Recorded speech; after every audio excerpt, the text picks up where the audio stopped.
ശരവണ ഭവ. എല്ലാവർക്കും പൊങ്കലാശംസകൾ. എല്ലാവരും പൊങ്കലൊക്കെ ഇട്ടു സൂര്യഭഗവാനെ പ്രാർത്ഥിച്ചുവെന്ന് വിശ്വസിക്കുന്നു. ഇന്നത്തെ വീഡിയോയിൽ ഞാൻ നിങ്ങളുമായിട്ട് പങ്കുവയ്ക്കും. നാളെ വർഷത്തിലെ ആദ്യത്തെ മുപ്പട്ട് വെള്ളിയാണ്. ഒപ്പം തന്നെ പ്രദോഷവുമുണ്ട്. മുപ്പട്ട് വെള്ളിയും പ്രദോഷവും ഒന്നിച്ചു ചേർന്നിരിക്കുന്ന അത്യപൂർവമായിട്ടുള്ള ഒരു ദിവസമാണ്. വെള്ളിയാഴ്ച പ്രദോഷം വരുന്നതിനെ നമ്മൾ ഭൃഗുവാര പ്രദോഷം അല്ലെങ്കിൽ ശുക്രപ്രദോഷം എന്നാണ് പറയുന്നത്.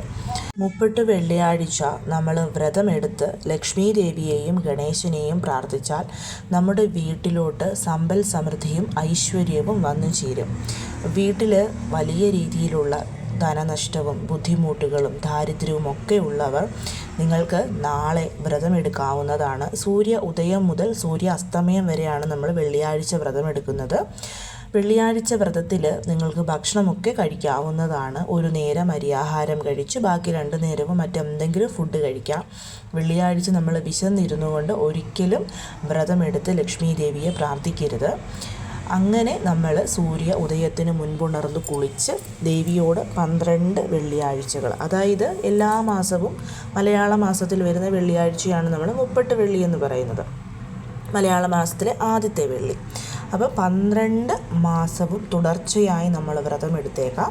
എൻ്റെ ആഗ്രഹങ്ങളൊക്കെ സാധിച്ചു തന്ന എൻ്റെ കുടുംബത്തിന് ഐശ്വര്യമുണ്ടാകണമെന്ന് പ്രാർത്ഥിച്ച് നിങ്ങൾക്ക് വ്രതം എടുക്കാവുന്നതാണ്. വ്രതം എടുക്കുമ്പം നിങ്ങൾക്ക് പ്രത്യേകിച്ച് വീട്ടിൽ ലക്ഷ്മി പൂജ ഒന്നും ചെയ്യാൻ സാധിക്കാത്തവരാണെങ്കിൽ ലക്ഷ്മി പൂജ ഒന്നും ചെയ്യേണ്ട. അന്നത്തെ ദിവസം ഏതെങ്കിലും ദേവീക്ഷേത്രം, ലക്ഷ്മി ദേവീക്ഷേത്രം അടുത്തുണ്ടെങ്കിൽ അത്, അങ്ങനെ അല്ലെങ്കിൽ ദേവീക്ഷേത്രം, അതുപോലെ തന്നെ വിനായകനെയും ഒന്നിച്ച് പ്രാർത്ഥിച്ച് ക്ഷേത്രത്തിൽ നമ്മൾ ദേവിക്ക് പട്ടും അതേപോലെ മഞ്ഞളും കുങ്കുമവും മുല്ലപ്പൂക്കളും ഒക്കെ വാങ്ങിച്ചു കൊടുത്ത് ഗണേശന് തേങ്ങായും കറുകപ്പുല്ലും ഒക്കെ വാങ്ങിച്ചു കൊടുത്ത് പ്രാർത്ഥിച്ചാൽ മതിയാവും. അങ്ങനെയല്ല, വീട്ടിൽ ലക്ഷ്മി പൂജ ചെയ്യുന്നവരാണ്, അതിന് താല്പര്യമുണ്ടെന്നുണ്ടെങ്കിൽ അതെങ്ങനെയാണ് ചെയ്യേണ്ടതെന്ന് ഞാൻ ഈ വീഡിയോയിൽ പറയുന്നുണ്ട്. ഇത് നിങ്ങൾക്ക് തുടർച്ചയായിട്ടെടുക്കാം. ഇനിയിപ്പോൾ തുടർച്ചയായിട്ടെടുക്കുമ്പോൾ ഏതെങ്കിലും ഒരു മാസം പീരിയഡ്സ് വന്നു കഴിഞ്ഞാൽ മുപ്പട്ട് വെള്ളി കഴിഞ്ഞ് വരുന്ന തൊട്ടടുത്ത വെള്ളിയാഴ്ച നിങ്ങൾക്ക് കോമ്പൻസേറ്റ് ചെയ്ത് ആ ഒരു വ്രതം അന്ന് എടുത്ത് പൂർത്തിയാക്കാവുന്നതാണ്, 12 ആക്കി എടുക്കാവുന്നതാണ്. ഇത് നിങ്ങൾക്ക് ജീവിതത്തിൽ നല്ല രീതിയിലുള്ള ഐശ്വര്യം ഉണ്ടാവാനായിട്ട് സഹായിക്കും. ഇനി പ്രദോഷവ്രതം എടുക്കുന്നത് എങ്ങനെയാണെന്ന് ഒരുപാട് പ്രാവശ്യം നമ്മൾ പറഞ്ഞിട്ടുള്ളതാണ്. ഇനി ആരെങ്കിലും ആദ്യമായിട്ടാണിത് കേൾക്കുന്നതെങ്കിൽ സൂര്യോദയത്തിന് മുൻപുണർന്ന് കുളിക്കണം. തലേ ദിവസം രാത്രിയിൽ നമ്മൾ നോൺ വെജ് കഴിക്കരുത്. അതായത് ഇന്ന് രാത്രി, നാളെ വെള്ളിയാഴ്ച സൂര്യോദയത്തിന് മുൻപുണർന്ന് കുളിച്ച് പൂജാമുറിയിൽ വിളക്ക് കൊളുത്തി ശിവലിംഗമുണ്ടെങ്കിൽ അഭിഷേകം ചെയ്ത് ശിവഭഗവാന് കൂവളത്തിലെയൊക്കെ സമർപ്പിച്ച് നിങ്ങൾ എത്ര കാലത്തേക്ക് എത്ര പ്രദോഷവ്രതം എടുക്കാം, അങ്ങനെ അല്ലെങ്കിൽ എന്തിനു വേണ്ടിയിട്ടാണ് എടുക്കുന്നതെന്നുള്ള സങ്കല്പമൊക്കെ ചെയ്യണം. ജലം മാത്രം കുടിച്ചുകൊണ്ട് നമ്മൾക്ക് പ്രദോഷവ്രതം അനുഷ്ഠിക്കാം. ജലം പോലും കുടിക്കാതെ അനുഷ്ഠിക്കാം. ഒരു നേരം അരിയാഹാരം കഴിച്ചുകൊണ്ട് അനുഷ്ഠിക്കാം. നമ്മുടെ ശാരീരിക സ്ഥിതിക്ക് അനുസരിച്ച് നമുക്ക് ഈ വ്രതം എടുക്കാവുന്നതാണ്. പ്രദോഷ സന്ധ്യാസമയമായ 4:30 to 6 അല്ലെങ്കിൽ 6 to 7 ആ ഒരു സമയത്താണ് ഏറ്റവും ശക്തമായ പ്രദോഷ സമയം. ആ ഒരു സമയത്ത് നമ്മൾക്ക് ശിവക്ഷേത്ര ദർശനം നടത്തി ഭഗവാന് കരിക്കിൻ്റെ ധാരയും അതേപോലെ തന്നെ പഴവും ഒക്കെ വാങ്ങിച്ചു കൊടുത്തിട്ട് അത് തിരിച്ച് വാങ്ങിച്ച് കഴിച്ച് നമ്മൾ വ്രതം അവസാനിപ്പിക്കാവുന്നതാണ്. നാളത്തെ ദിവസം നിങ്ങൾ അധിക കാര്യങ്ങളൊന്നും ചെയ്യേണ്ട. കാരണം നാളെ മൂലം നക്ഷത്രത്തിലാണ് നമുക്ക് വെള്ളിയാഴ്ച വന്നിരിക്കുന്നത്. അപ്പോൾ ഒരേ ഒരു കാര്യം മാത്രം നാളെ നിങ്ങൾ ചെയ്താൽ മതിയാവും. അതിൽ ആദ്യത്തെ കാര്യം എന്ന് പറയുന്നത്, വീടിനടുത്ത് കൂവള മരമുണ്ടെങ്കിൽ, ഇനിയിപ്പം നിങ്ങൾ പോകുന്ന ക്ഷേത്രത്തിൽ കൂവള മരമുണ്ടെങ്കിൽ ആ കൂവള മരത്തെ തൊഴുത് പ്രാർത്ഥിച്ച് ആ കൂവളമരത്തിൽ കൈവച്ച് എൻ്റെ വീട്ടിൽ ധനസമൃദ്ധിയും സമ്പൽ സമൃദ്ധിയും ഐശ്വര്യവും ഉണ്ടാവണമെന്ന് പ്രാർത്ഥിക്കാം. ഇനി കൂവളമരത്തിന് ജലമൊക്കെ സമർപ്പിച്ച് അതിന് ചുവട്ടിലൊരു നെയ്ദീപമൊക്കെ കൊളുത്തി വെക്കാൻ പറ്റുമെങ്കിൽ അത് വളരെ വളരെ വളരെ ശ്രേഷ്ഠമാണ്. ലക്ഷ്മീ ദേവി വസിക്കുന്ന ഇലകളിൽ ഒന്നാണ് കൂവളത്തില എന്ന് പറയുന്നത്. അതുകൊണ്ട് തന്നെ നാളത്തെ ദിവസം നിങ്ങൾക്കിത് ചെയ്യാം. നാളെ ഒരു കാരണവശാലും കൂവളത്തില മരത്തിൽ നിന്ന് പറിക്കാൻ പാടില്ല. പ്രദോഷ ദിവസമായതുകൊണ്ടാണ്. അതൊന്ന് ശ്രദ്ധിച്ചോണം. അപ്പോൾ നാളെ ചെയ്യേണ്ടുന്ന കാര്യം, ഒരേ ഒരു കൂവളത്തില നിങ്ങൾക്ക് നാളെ കിട്ടുമെങ്കിൽ അതെടുക്കണം. ഇനി ക്ഷേത്രത്തിൽ പോകുന്നവരാണെങ്കിൽ തീർച്ചയായും ശിവക്ഷേത്രത്തിൽ കൂവളത്തില സമർപ്പണം ഉണ്ടാകും. അപ്പം അവിടെ ചെന്നിട്ട് തിരുമേനിയോട് ശിവഭഗവാന് സമർപ്പിച്ച ഒരു കൂവളത്തില തരാമോ എന്ന് ചോദിക്കണം. അതാണ് ഏറ്റവും ശ്രേഷ്ഠം. അങ്ങനെ ഒരു കൂവളത്തിൽ എടുക്കുക. ഇനി ക്ഷേത്രത്തിൽ പോകാൻ സാധിക്കാത്തവരാണ്, നിങ്ങൾക്ക് കടയിൽ നിന്നൊക്കെ വാങ്ങിച്ച അല്ലെങ്കിൽ നിങ്ങളുടെ വീട്ടിലുള്ള കൂവളത്തിൽ ഉണ്ടെങ്കിൽ അതെടുത്താലും മതിയാവും. ആ കൂവളത്തിൽ നമ്മുടെ വീട്ടിൽ കൊണ്ടുവരണം. വീട്ടിലുള്ള ലക്ഷ്മി ദേവിയുടെ ഫോട്ടോ, വിഗ്രഹം, സാധാരണ നമ്മൾ എങ്ങനെയാണ് ലക്ഷ്മി പൂജ ചെയ്യാൻ ഒരുക്കുന്നത് ആ രീതിയിൽ തന്നെ ഒരുക്കണം. അതൊന്നുമില്ലെങ്കിൽ നിങ്ങളുടെ വീട്ടിലെ നിലവിളക്ക് 5 തിരിയിട്ട് കൊളുത്തുക. അതിനുശേഷം ലക്ഷ്മി ദേവി മുൻപിലായിട്ട് നമ്മളൊരു നെയ്ദീപവും കൊളുത്തി വെക്കണം.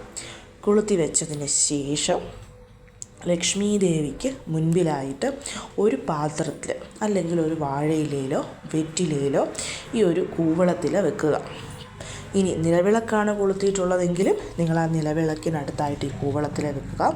ഒരല്പം ചന്ദനം, ക്ഷേത്രത്തിൽ നിന്ന് കിട്ടുന്ന ചന്ദനമല്ല, കടയിൽ നിന്ന് നമുക്ക് ചന്ദനം മേടിക്കാൻ കിട്ടും, ചന്ദനക്കട്ട, അതെടുക്കുക. റോസ് വാട്ടർ ഉണ്ടെങ്കിൽ റോസ് വാട്ടർ ഒഴിക്കാം, അല്ലെങ്കിൽ പച്ചക്കർപ്പൂരം, ശുദ്ധമായ ജലമാണെങ്കിൽ ശുദ്ധമായ ജലം, ഇതൊഴിച്ച് ചാലിച്ചിട്ട് കൂവളത്തില, അതിൻ്റെ ആ പുറം ഭാഗമുണ്ടല്ലോ നല്ല പച്ചക്കളറിൽ കാണുന്ന ആ ഒരു ഭാഗം, ആ 3 ഇലകളിലും കംപ്ലീറ്റ് ആയിട്ട് നമ്മൾ ചന്ദനം തേക്കുക.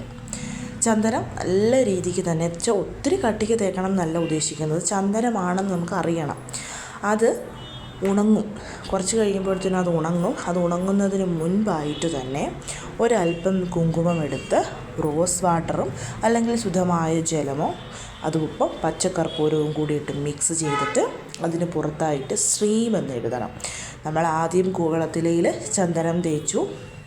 ചന്ദനം തേച്ചതിന് ശേഷം കുങ്കുമം കൊണ്ട് ആ 3 ഇലകളിലും ശ്രീം എന്നുള്ള മഹാലക്ഷ്മിയുടെ ബീജ മന്ത്രം കൂടിയിട്ട് നമ്മളിവിടെ എഴുതുന്നുണ്ട്. ശ്രീം എഴുതുമ്പം ചിലപ്പം നമ്മൾ ചന്ദനം നനഞ്ഞായിരിക്കുമല്ലോ ആ ഇലയിലിരിക്കുന്നത്, അങ്ങോട്ടും ഇങ്ങോട്ടൊക്കെ പടർന്നു പോകുമായിരിക്കും. അതൊന്നും നിങ്ങൾ ശ്രദ്ധിക്കേണ്ടുന്ന കാര്യമില്ല. ചാലിച്ച് നമ്മൾ ഒന്നെങ്കിൽ കൂവളത്തിൻ്റെ തണ്ടുണ്ടല്ലോ അതെടുക്കാം, അല്ലെങ്കിൽ തുളസിത്തണ്ട് എടുക്കാം, സാമ്പ്രാണിയുടെ ആ അടിയിലത്തെ ആ ഭാഗം അതെടുത്താലും മതിയാകും. നമ്മൾ എഴുതുമ്പം അത് ആർക്കും മനസ്സിലാവണമെന്നൊന്നുമില്ല, ശ്രീമെന്നാണ് നമ്മൾ എഴുതുന്നത്. അത് തെറ്റാതെ ആ 3 ഇലകളിലും വളരെ ചെറുതായിട്ട് എഴുതിയതിന് ശേഷം നമ്മൾ വലത്തേ കൈയിൽ അത് പിടിക്കണം.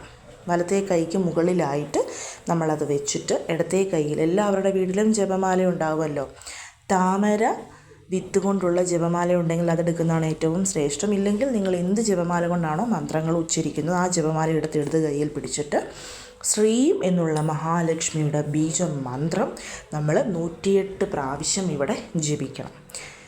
ജപിച്ചതിന് ശേഷം ദേവിയുടെ പാദത്തിലോട്ട് നമ്മൾ ആ ഒരു കൂവളത്തില വെച്ചിട്ട് ഐശ്വര്യവും സമ്പൽ സമൃദ്ധിയും ധനവരവും ഒക്കെ ഈ ഒരു വർഷം തന്ന് അനുഗ്രഹിക്കണമെന്ന് പ്രാർത്ഥിക്കണം.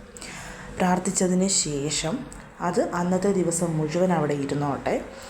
പിറ്റേ ദിവസം ശനിയാഴ്ച അത് ഒരു യെല്ലോ കളറിൽ ക്ലോത്തിൽ കെട്ടിയിട്ട് നമ്മുടെ വീടിൻ്റെ വടക്ക് കിഴക്ക് ഭാഗം ഉണ്ടല്ലോ, നോർത്ത് ഈസ്റ്റ് കോർണർ, നമ്മൾ അക്ഷയപാത്രം വെക്കുന്ന ആ ഒരു ഭാഗം, ആ ഒരു ഭാഗത്തായിട്ട് ഇത് കൊണ്ടുപോയി വെച്ചിരിക്കുക. അതായത് നമ്മുടെ ഹോളിൽ വടക്ക് കിഴക്ക് ഭാഗത്ത് വെക്കുന്നതാണ് ഏറ്റവും ശ്രേഷ്ഠം. ഇനി മിക്കവരുടെയും വീട്ടിലെ പൂജാമുറി ചിലപ്പോൾ വടക്ക് കിഴക്ക് ഭാഗത്താണെങ്കിൽ നിങ്ങൾക്ക് അവിടെയും വെക്കാം. ആരും കാണാതെ ഇത് വെക്കണം. ഈ വർഷം എന്നാണോ അടുത്ത വെള്ളിയാഴ്ചയും പ്രദോഷവും ഒന്നിച്ചു വരുന്നത് അതുവരെ നമുക്കിതവിടെ വെക്കാവുന്നതാണ്. ഇനി ഞങ്ങളുടെ വീട്ടിൽ നോർത്ത് ഈസ്റ്റ് കോർണറിൽ ഇത് വെക്കാനുള്ള സ്ഥലം ഇല്ല എന്നുണ്ടെങ്കിൽ നിങ്ങളുടെ വീട്ടിലെ അടുക്കളയിലെ തെക്ക് കിഴക്ക് ഭാഗത്ത് അവിടെയും ഇത് കൊണ്ടുപോയി സൂക്ഷിച്ച് വെക്കാവുന്നതാണ്. ഈ ഒരൊറ്റ കാര്യം മാത്രം നാളെ നമ്മൾ ചെയ്താൽ മതിയാകും.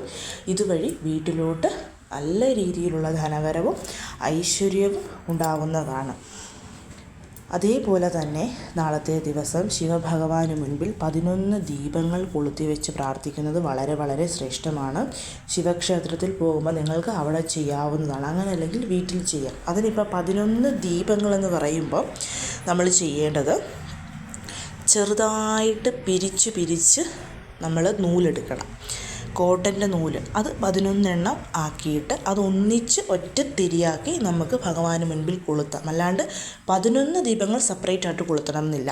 ഇപ്പം നാട്ടിലൊക്കെയുള്ള വിളക്കത്തിരി എന്ന് പറഞ്ഞു കഴിഞ്ഞാൽ ഒരുപാട് നൂലുകൾ ഇങ്ങനെ ഇഴചേർന്ന് ഒറ്റ നൂലാക്കി എടുക്കുന്നതായിരിക്കും, ഒറ്റ തിരിയാക്കി എടുക്കുന്നതായിരിക്കും. അപ്പം അതിൽ നിന്നും 11 ഇഴകൾ വേറെ വേറെ എടുത്തിട്ട് അത് ഒറ്റയാക്കിയിട്ട് അത് ഭഗവാന് മുൻപിൽ കൊളുത്തി വെച്ചാൽ മതിയാകും.